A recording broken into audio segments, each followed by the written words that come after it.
Take it back. Do do do do. Take it back. Yeah, yeah, yeah, yeah. Take it back. Do do do do. Take it back. This cannot be the year 2018.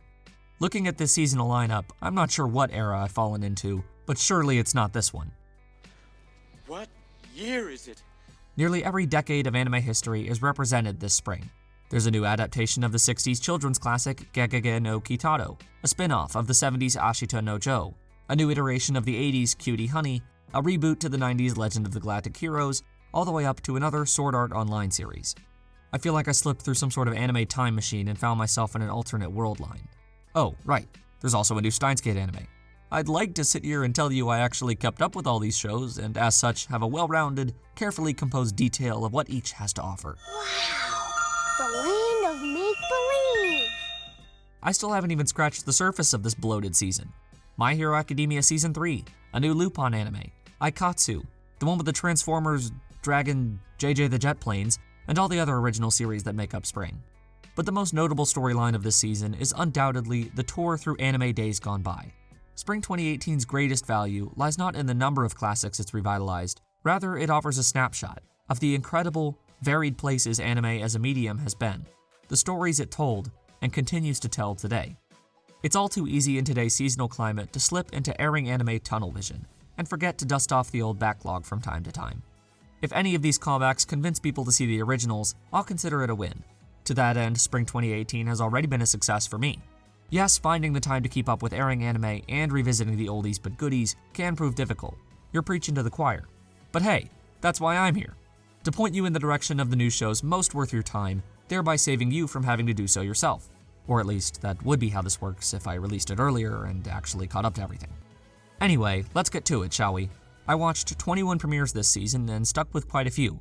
I've conveniently divided it up into 3 groups: the direct sequels, the spin-offs, reboots, remakes, etc., and lastly, the original works. Let's dive in.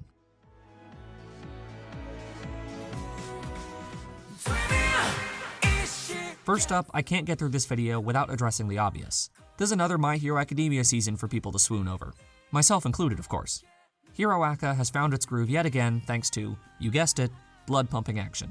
Deku's growth from the kid inspired by others to the one who inspires them has been a joy to follow. The training camp arc wasted little time in moving right into the heart of the conflict, as the struggle between the villains and our fledgling heroes has already upped the tension tenfold. From what I hear, Season 3 will adapt some of the manga's best arcs, so all the more to look forward to. Honestly, given this show's massive popularity, anything I haven't said about Hero Aka has probably already been discussed by someone else, so let's move along.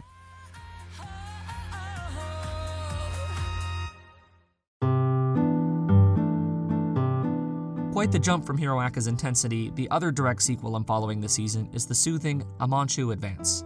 Picking up right where the original 2016 series left off, Amanchu Advance's core emotional through line is the relationship between its leading pair, Pikari and Teko, the joy their presence brings into each other's lives, and what that means when they ultimately have to part ways. It's very clearly a Kozue Amano work and the spiritual successor to Aria, both with its penchant for expressions and tranquil style. If you're a fan of Iyashikei, Amanchu is one you don't want to miss.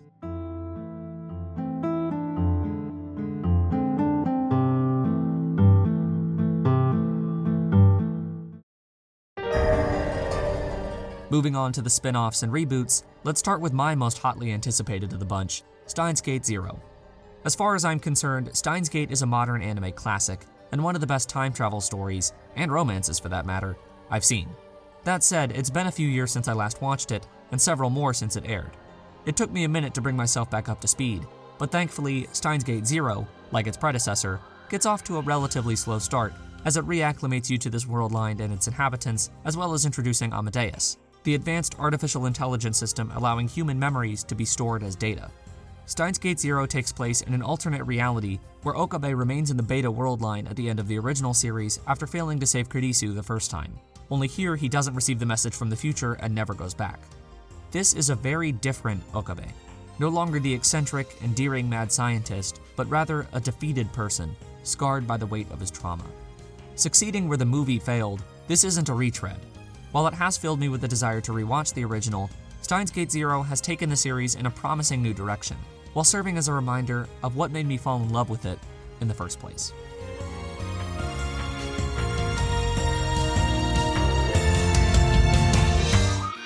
Next up, I better spotlight the pink elephant in the room. Sword Art Online alternative, Gun Gale Online. This may come as a surprise to some, not naming names, but SAO alternative is actually legit fun. It's been amazing to watch Sword Art Online's evolution, from self-insert harem lord to fluffy pink ribbon girl. I feel like there's some modern anime joke in there. Gun Gale Online captures what makes these games fun and appealing in the first place, as Len finds her respite in its world, while carrying a thus far delightful cast to boot. In particular, I'm a fan of the girl with the face tats to ward off the creeps. Even for the biggest of SAO skeptics out there, I urge you to give this spin-off a try. You might be pleasantly surprised.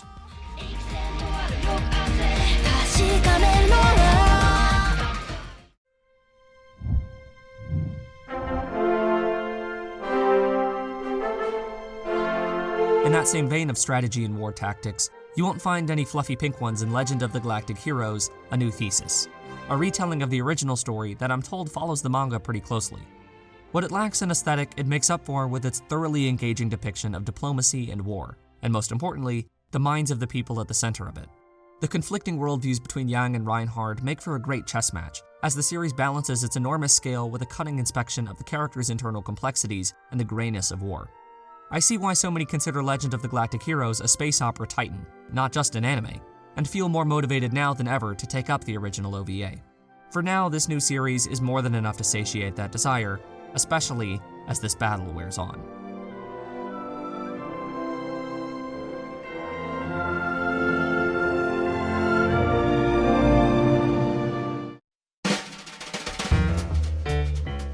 Moving right along, Spring also gifted us with another Lupin the Third anime, this time pushing the iconic thief into the modern world, complete with social media and Bitcoin scams, something that hits a little too close to home right now. Admittedly, watching this series immediately after The Woman Called Fujiko Mine wasn't my best idea. It's more than a little jarring. I'm still fairly unacquainted with Lupin myself, and Part 5 may be at the bottom of what I've seen. Nevertheless, the thief capers are still a blast, even if the modern quirks aren't my favorite move. At the heart of it all, no matter what window dressing they cover it with, Lupin is still Lupin, and from my view, that is a very good thing.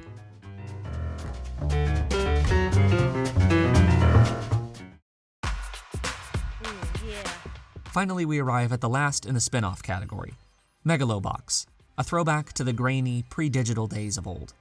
Taking place in the same universe as the 70s classic Ashita no Joe, Megalo Box is less a boxing anime as much as a character study about making a name for yourself. The intentional downscaling may not suit your style, but it achieves the desired effect. The framing of its world, use of varying perspectives, and gritty style fill it with so much life and a distinct flair. Wearing its heart on its sleeve, Megalo Box is a classic underdog story built on a tradition so much deeper than just its parent series, from Raging Bull to Rocky, with an insanely compelling collection of characters to guide it through. Long story short, Megalo Box is not just one of the best Spring has to offer, but a legitimate contender for my anime of the year.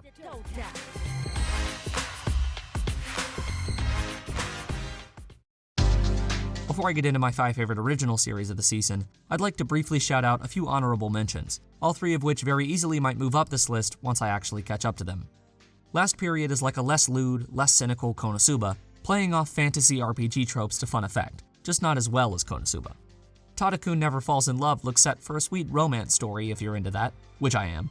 The single episode I saw of it did have me rolling in laughter at one point too. Lastly, Comic Girls is an occasionally hilarious, very gay story about a dormitory of young aspiring mangakas navigating the worlds of school and profession. The production is strong and the characters are fun. What I've seen gives me similar vibes as New Game. Strong praise from me. Again, the only reason I can't give a more assured recommendation for these is a result of how little I've seen of them. Let's just say life hasn't exactly afforded me as much time to catch up on seasonal stuff as I'd normally like, but I do plan on finishing each.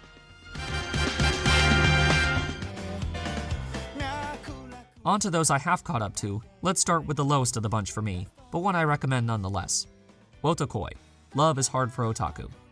A budding romance story, Wotakoi follows a young adult at a new job trying to hide her secret otaku obsession from her coworkers, only to learn one of them is her childhood friend and another one of her favorite cosplayers. Occasionally witty, occasionally warm, it just doesn't combine that sharpness and heart consistently enough to leave as great an impression on me as some of the others Spring has to offer. Still, its message of not being ashamed of your passions and hobbies is an important one. If people don't accept that part of you, find the ones who do. That is where Wotakoi is at its best, offering a lesson more anime fans could take to heart.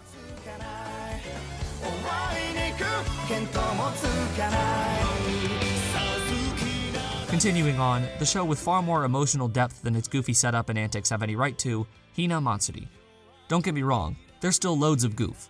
Hina and Hitomi in particular never fail to put a smile on my face. But like, Anzu's story, it's too real.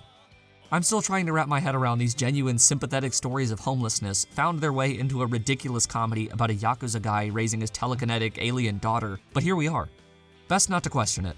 Hina Matsuri's first episode didn't blow me away, but I feel like it's really picked up steam as it's progressed. Both absurd and mundane, it's got a surprising heart you won't want to miss. So yeah, Hina Matsuri. Come for the goof, stay for the Anzu.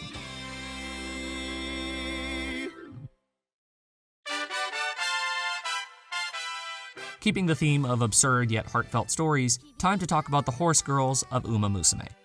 Slot this under my biggest surprise of the season, and possibly the year. I did not expect Musa Mei to be anything other than a rank-and-file monster animal girl show, but it's actually an engaging, fun ride.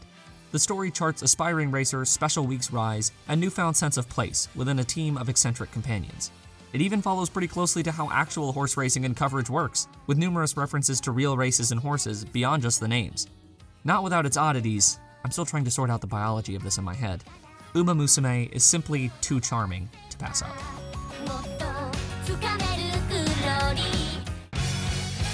If these setups haven't been ridiculous enough for you, strap in for this next entry and the season's strongest comedy, Magical Girl Ore. When newbie and failed idol Saki Uno dreams of becoming a magical girl, saving the world one double rainbow attack at a time, this isn't exactly what she had in mind. The running gag of Saki eating increasingly extravagant meals on the way to school, the absolutely jacked teddy bear demons, the Yakuza boss mascot, and absurd special moves, this series is really something else. In addition to its sharp satire of weekly Maho shoujo, there's even the occasional biting commentary on the state of the anime industry. Magical Girl Ore pulls no punches. Given the choice between the cold suffering of Magical Girl Sight and the smart insanity of Ore, I see only one worth watching. And yes, it's the Burly Bear Boys.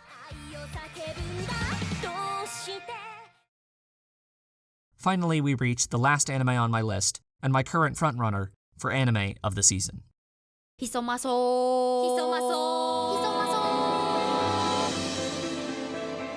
How many anime do you know about dragon jet planes? Dragon pilot Hisone and Masutan does pretty much everything right. Full disclosure, I'm contractually obligated to shill any series with Tomoyo Kurosawa in it. Read the fine print. But thankfully, I'd be doing so here anyway. Amakasu is an early contender for my favorite lead of the year, as she learns to assert herself and find something she can truly call her own. It also features some of the best expressions work of any show this season that blends so well with its stylized character designs. Add in a loaded staff headed by Mari Okada and Hiroshi Kobayashi, a top-tier soundtrack by Taisei Iwasaki of Kekai Sensen fame, beautifully rendered backgrounds and art direction courtesy of Yuji Kaneko, and a unique art style that fits its world well, and Hisone and Masutan is truly a rare work. Not to mention that wonderful ED. Just look at these dorks. If only it weren't rotting away in Netflix jail, more people might be talking about it right now. Nevertheless, when it does release, I encourage all of you to dive into the world of Dragon Pilots for one of 2018's best offerings. Halfway through the year's slate, 2018 is shaping up to be a truly special year for anime. The works we've gotten in winter and spring alone are enough to make it better than most. I can easily see this becoming my favorite year of anime since I started following it seasonally back in 2014. Picking one work from all these greats will not be easy, and the task may only get tougher before it gets better. But I'll leave tomorrow's worries for tomorrow. A reminder of the illustrious past and a showcase of the still promising present, 2018 is a testament to the power anime can hold. Then, now, and yet to come.